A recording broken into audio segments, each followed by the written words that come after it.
Hello, good afternoon and welcome to my humble model railway, Bedstead Junction. It's 5 to 4 and it's July the 8th, Thursday, July the 8th. I'm not sure when I'll be putting this one out, probably when I've managed to get it edited and everything. But we've got a few new things going with us here. I'm trying my phone, my new phone on a tripod, and also we're having a look at another railway locomotive. It's one that's just arrived today in the post. Okay, now I ordered this second hand from eBay, and I've not had a chance to really look at it yet, so this is going to be the first time that we'll be seeing this, so we can see this together. Now this is how it arrived in this box here. So you can see it's a City Class 440. It's Bachmann, as you can see there, Bachmann branch line model railways. Okay, and it's still all sealed up in the box. I've not opened it up yet. It gives us a chance to have a look at her. And also, you might be wondering about the name of this locomotive once I've actually got it out of the box. But we'll have a look at her now. Now we'll just okay, so there's an outer sleeve there. Okay, came off.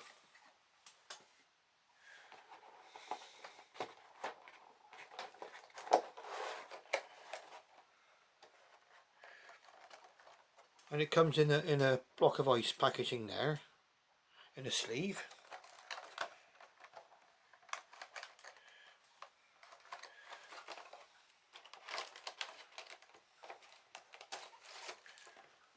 Just removing it from the sleeve now. Now you'll have to excuse my voice. I've noticed last time I shot anything on this camera, my voice got very, very faint as I moved away from the phone. So we'll see how we get on with that now today. Now, come to the nice little detail bag there. So we'll have a look at that. I'll have to have a proper look at that another time. But now, without any further ado, we're going to have a look at this new locomotive I bought. Just put the box to one side. Now the actual sleeve does give us a brief history of the locomotive, so we'll have a look at that as well in just a moment. But here it is in its package in there. You can see the name of it there. Alright, let's get it out. Oh yes, okay, looking good. Oh, it's got a good weight to it, so I'll give it that. Now this is the first time I've taken this out of the box. Okay, so this is just straight from the box.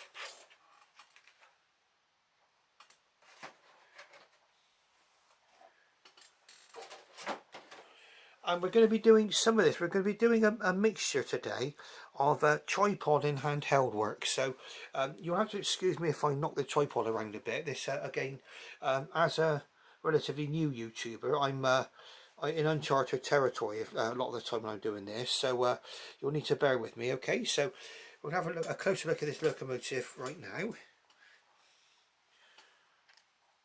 We're going to go handheld for it. There it is. Great Western City Class Killarney. Now this is one of the sister engines to the very famous City of Truro, the first locomotive to ever break the 100-mile-an-hour barrier. Okay, that's been disputed by some, but I think we can accept that, can't we? That we did do the ton. But this one is called Killarney, and you'll be thinking to yourself, well, why would it be called Killarney?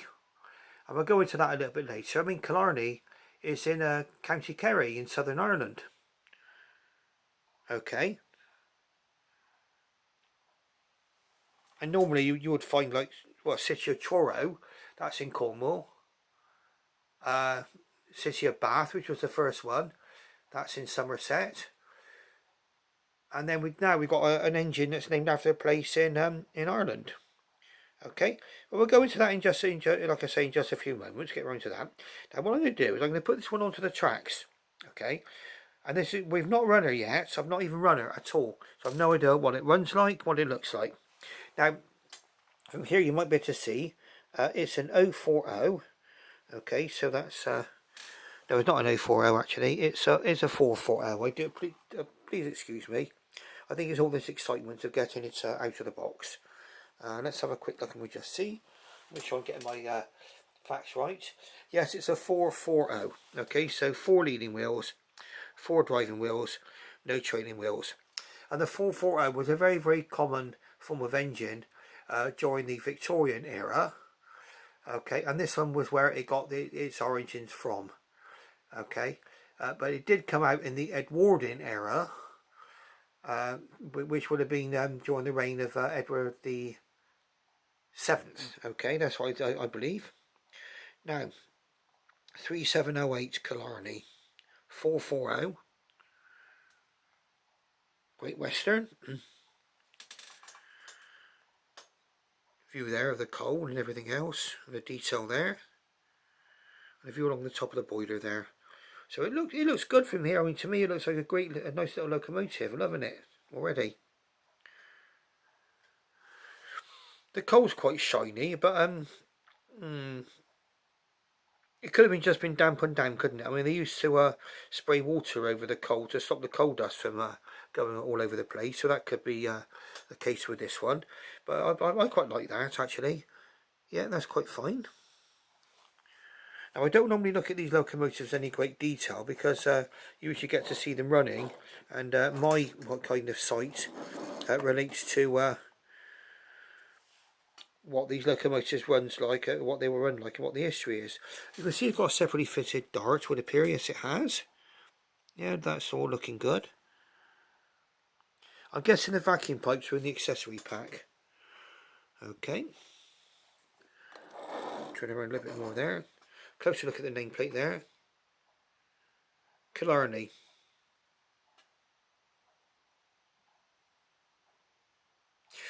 And I think there's a famous song, I think I'm right, a singer called John McCormack, who sang a song all about Killarney. Well, that's something which you can look up yourselves. Me myself, I've got no personal connection to Ireland myself, and I've never been to Ireland, but I was quite intrigued by this one being called Killarney, so obviously wanted to find out more. Here we are, and I've done a little bit of research about it, and all will be revealed in due course. Okay, I think what we'll do without any further ado, we'll put her on the tracks, but before we do, we'll take a look at some of the other details. We've got the copper chimney, brass safety valve cover, and the whistles. So it does in fact really sort of got a lot in common with a lot of the sort of later GWR models as far as the appearance of the boiler is concerned. But obviously you could gather from looking down here that the underframe and the motion and everything else is from an earlier time. Okay, so what I'm going to do is I'm going to pop the camera on the tripod.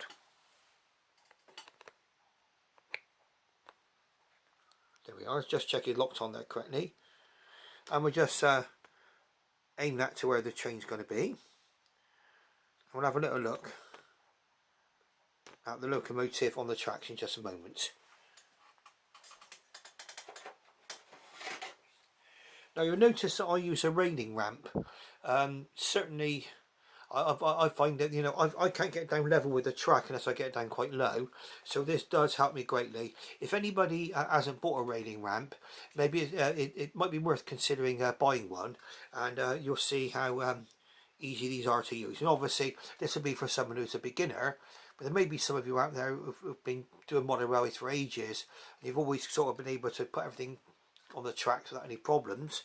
But certainly with this as well, with the tender being connected together with the locomotive and everything else has got to go on, we'll see how we get on with the railing ramp. Okay, so here we go. Now, as always, I'm trying to manoeuvre my way past the tripod.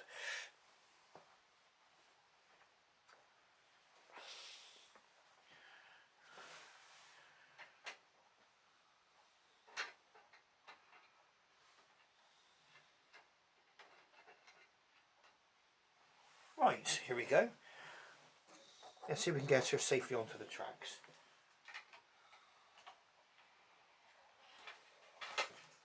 Nope, not quite.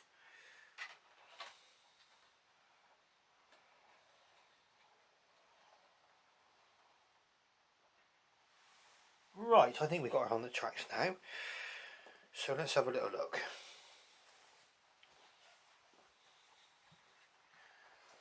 Just going to check all the points are set for the main line. I'm going to run her on the main line now and just see what she goes like. Remember, this is the first time I've actually seen this one running myself. So you'll have to excuse me if I get a little bit overexcited. And then we're going to go into a little bit of history of this locomotive while it's going round. Now you're going to see it going round on its own at the moment, and then we're going to add some rolling stock onto it in just a few moments as well. Let's just bring that more into the centre there, onto the star of the show there, and away we go.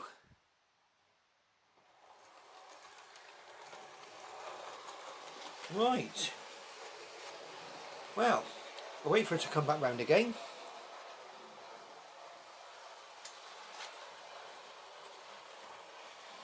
Oh yeah, I'm very excited. This is running beautifully. The Bachmann City Class Killarney, named after a place in Southern Ireland in County Kerry. Now, you have to imagine that when these locomotives were built, they were built in different times, okay? And in fact, at the time that this locomotive would have been built and would have received its name, Ireland was not a separate, not an independent country. In fact, I think the Republic of Ireland came about in 1924. It was called the Irish Free State, and that was obviously after the First World War. Now, these locomotives were built by someone called George Jackson Churchward. Now, he was the chief mechanical engineer of the Great Western Railway, and he was a chief mechanical engineer from 1902 to 1922.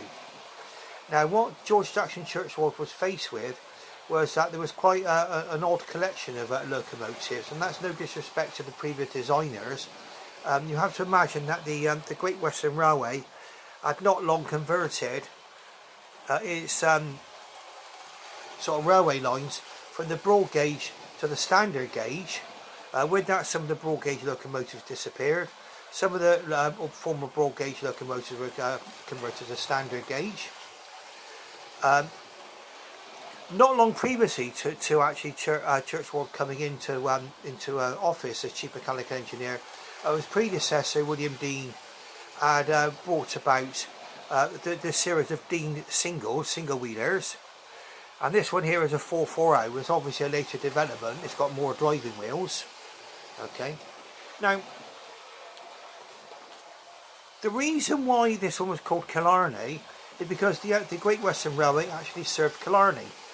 And in fact, they were advertising Paddington to Killarney as a service, and also they had a book called Through the Window, Paddington to Killarney, which set out what your adventure from Paddington to Killarney would consist of. I've not got the book myself actually, but I've actually seen sort of the cover of it and things online and everything else. Now, this all Killarney becoming part of the Great Western Railway was all around the building of Fishguard Harbour, and then there being services being run between Fishguard and Rosslare in Ireland. And of course, what the idea would be possibly was that you would get a boat train to Fishguard, and then you would get on one of the Great Western steamers. In fact, I think they had 4 steamers built for the service, and then you would then get a train when you got to Rosslare in Ireland, and then go all the way down to Southern Ireland to County Kerry, and you would end up in Killarney. Okay, so that's why this locomotive was called Killarney. In fact, it wasn't originally called Killarney, it was called something else. In fact, this locomotive itself, I think what it was, the first ones were rebuilt from the Atsbara class, okay, and Churchward fitted it with a bigger boiler. I mean, basically that was it. There were other technical details built. The first of the class was built in March 1903, and then there were another 10 built after that. In fact, I think the class was originally at 10, but then they were expanded on to 20. Okay, they were 440. They were all withdrawn by about October 1929. Okay, so I think they were withdrawn between 1927 and October 1929. In fact, Killarney was withdrawn in October 29. It's originally called Ophir, O-P-H-I-R. It was built in, it was originally built in 1901, and it was actually renamed Killarney in 1907. Okay, and it may have been because of the new service being offered by the Great Western Railway from Paddington to Killarney. Okay, I can imagine that's why it was actually renamed as Killarney. Okay, and it bore that name then until its final withdrawal in 1929. In fact, here we are. The class itself was withdrawn between October 1927 and May 1931. Now, they were very, very successful engines, very, very popular with the drivers, very good steaming, capable of very, very high speeds. And at the time, they were quite a heavy class of locomotive. Okay, and but what they were, what happened to them, let's say, is that in later years they began to be eclipsed by the Star class, the Saint class, which is built by also built by Churchward, and they were 460s. And there was always a reason for this, and the main reason on the Great Western Railway was always going to be increased speeds. Well, these were more than capable of keeping up the speeds, but it was also increased train loads. I think holidaying to the West Country was very, very popular, and so they needed more and more powerful locomotives. And of course, as more and more 460s became available, the 440s were withdrawn. In fact, the other Churchward 440 was the county class, which I think we've seen before, and they were also withdrawn in the 1930s. It was because Collett's was building a whole new class, also building a whole new class of locomotives, like the Manners and the Granges and the Halls. And they were going to be replacing a lot of the 440s. I mean, the 440s were going to be end up being used a lot on the more lightly built lines of the Great Western Railway. Okay, but you can imagine this. I mean, when rail travel came about in Victorian times, it was a whole new time of adventure for people, and they were able to reach destinations in a relatively short space of time that would have taken days, possibly a week or more. And suddenly, you were able to go from Paddington to the West Country in a matter of hours. And I think correct me if I'm wrong, but I think you're looking at quite a long time to get from Paddington to Killarney by rail, because obviously it involved a boat crossing as well. But it made it possible. It made it possible to take a holiday by train to Killarney and go and visit the south of Ireland. Now, obviously, the history of Ireland, and in fact the eventual partition of Ireland, is another piece of history altogether. And I'm not going to get into that one too deeply today. In fact, I think that's an entirely different subject for someone else to get into.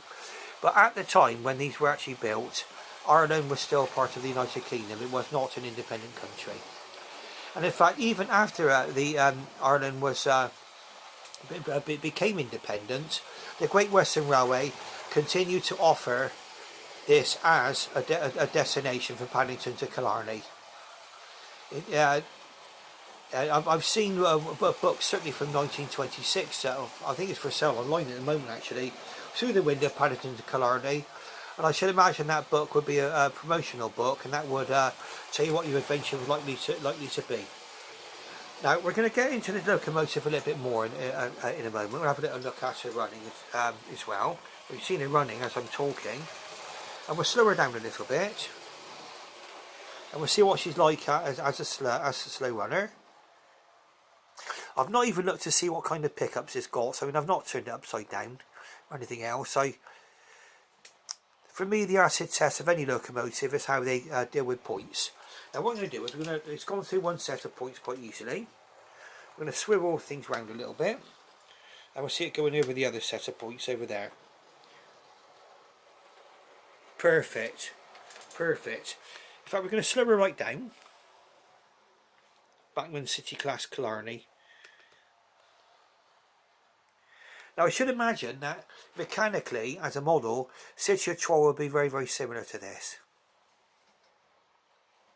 Over the points, I go out really slow, no hiccuping, no hesitation. Now to me, that is a true test of a model locomotive. In fact, there is another detail I neglected to look at, and I've just noticed it going round, and we're to see this in a moment. I'm quite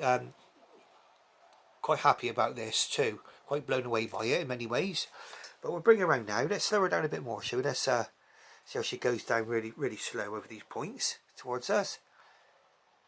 Now maybe that it gets caught on the point, so we'll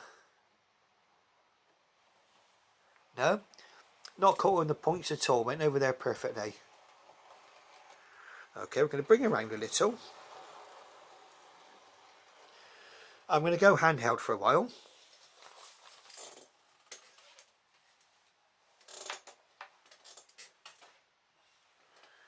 And we're going to take a look at the cab.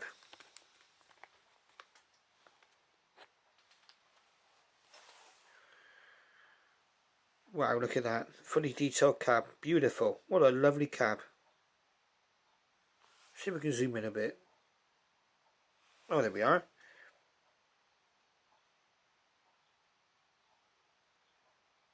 Yeah, it's got the gauges picked out. Look, see the needles and the gauges. They're picked out. One of the gauges. Get right down inside the cab there. Look at that. And I know I like adding loco crew to my locomotives, but I got to be honest with you, I'd feel a little bit sort of like hesitant in doing that, to be honest with you. Let's see if we've got a... yes. I like that. It's got a hinge full plate. Have a look. See it moving up and down? See it? I think I'm moving it with my thumb there. I can't see it because my whacking great fingers are in the way. Yeah, see it moving there, look, full plate. Oh no, that's a detail that I like. Please excuse my wandering camera work there. I can spend a bit more time looking at that cab. Look at that. Beautiful. Take a look at the back of the tender. You can imagine that's a builder's plate there. Yeah, and the steam pipes have not yet been fitted to this, so it looks as if everything that's in the accessory packs actually remained inside of there. Okay. Let's bring her back just a little bit, because I've not tried in reverse.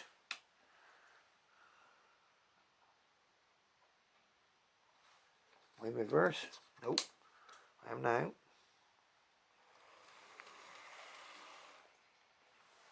Now we'll zoom back out a little bit, because I'm getting a bit close.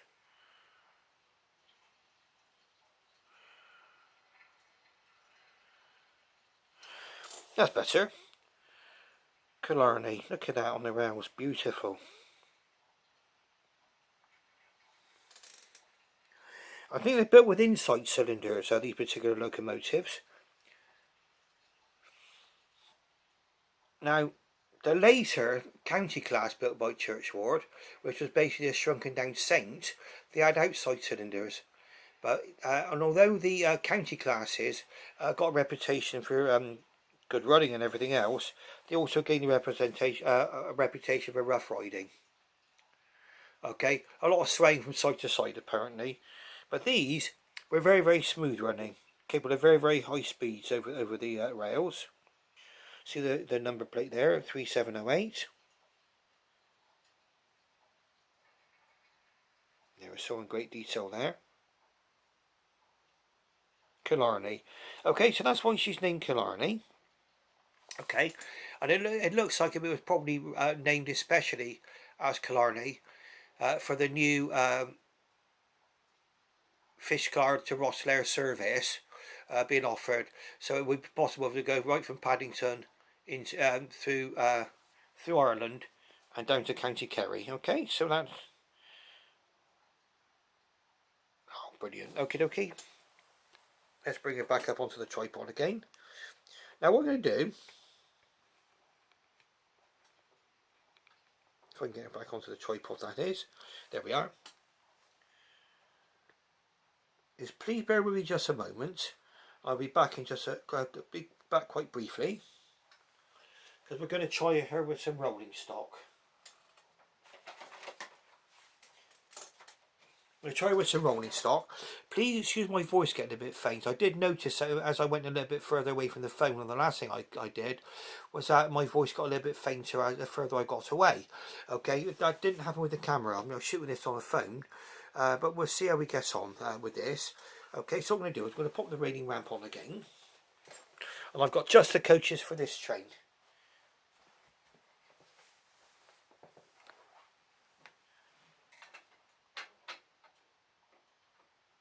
Oh yes.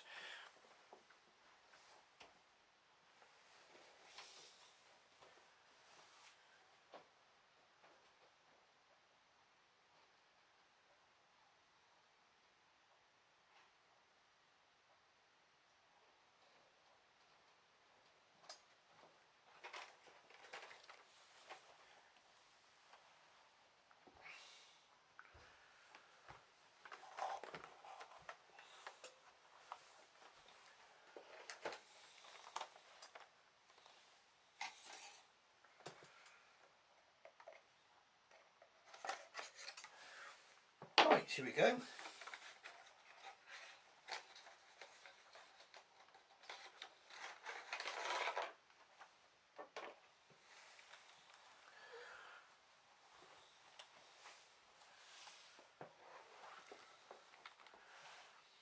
A Killarney coach.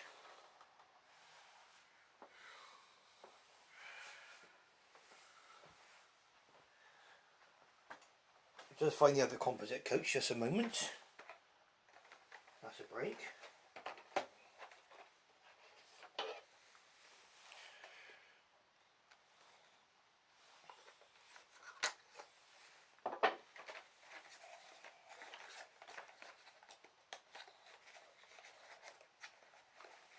And these are Hornby coaches here.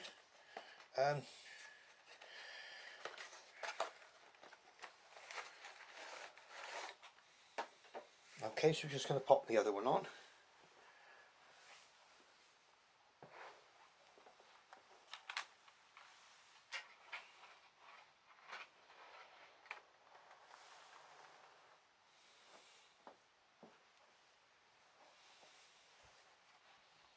And then we're just going to get the brake coach.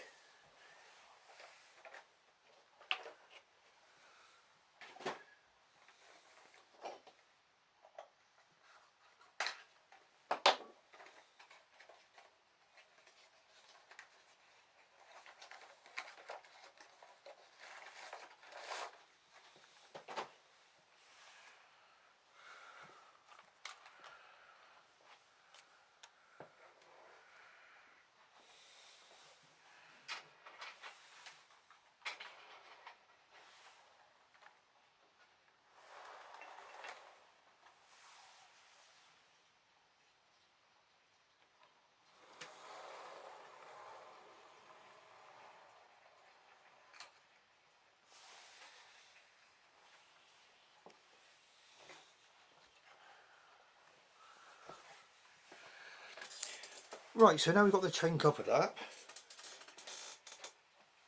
We'll take a look down here at the train now, our locomotive, there we are. And our 3 Killarney coaches, which are quite appropriate for this particular train. We're going to move the controller into 4th gear.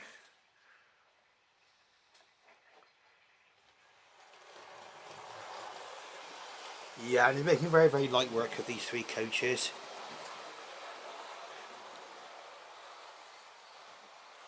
Oh yeah, superb.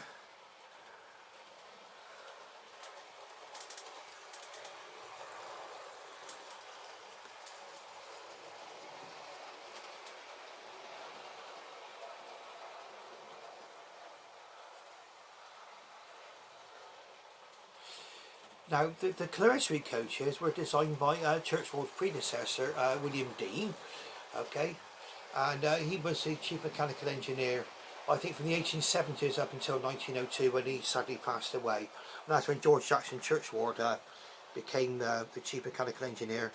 Now what Churchward was attempting to do, and he did succeed really, was to end up with to tidy up the classes of locomotive that were on the Great Western Railway. And when he actually left, handed over the reins to Charles Benjamin Collett, there certainly was a more standard variety of engines on the Great Western Railway.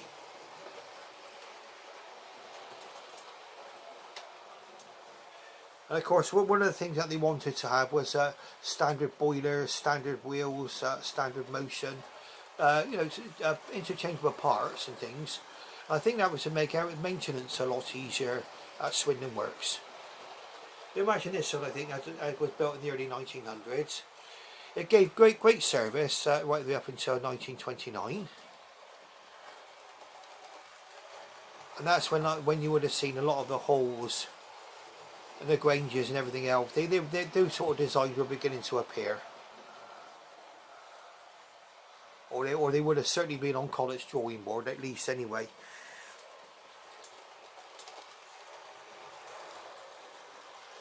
Now, on the basis of what I've seen so far, I mean, what we've seen is what this locomotive runs like straight from the box, okay?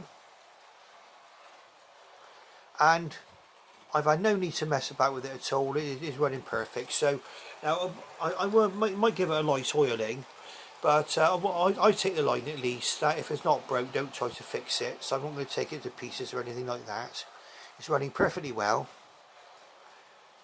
And would I recommend one of these? Yes, I would. One thing that you need to bear in mind though is that at the moment, certainly the price of City of Truro, which is obviously the most famous of these varieties of the locomotives and the one that was preserved. I've been looking on eBay and the prices appear to be going through the roof on them. And you're talking about £200 for a second-hand locomotive. Now some of you might think it's worth it, and I might turn around and buy City of Truro at some point. You know, I can see that some locomotive prices are going over the £200 mark. But really, for a lot of us out there, that's a massive amount of money to spend. Okay, and I certainly paid a lot less than that to get hold of Killarney. Okay, and I think this is about the fourth locomotive I bought from the same dealer. And on my experience, I wouldn't recommend anything unless I could do it wholeheartedly. I bought this from someone called the Model Railway Emporium. Okay, and they seem to be quite good in dispatching things on eBay and everything else. This is I say about the fourth locomotive I bought from them, and again I'm thoroughly happy. I mean, this locomotive is like new. Okay, very happy indeed. It came with everything, nothing missing. We got the instructions for the locomotive as well. Now we're running into 33 minutes, so I think what we'll have to do is we'll have to break things off in a moment. We'll take a little look at other things.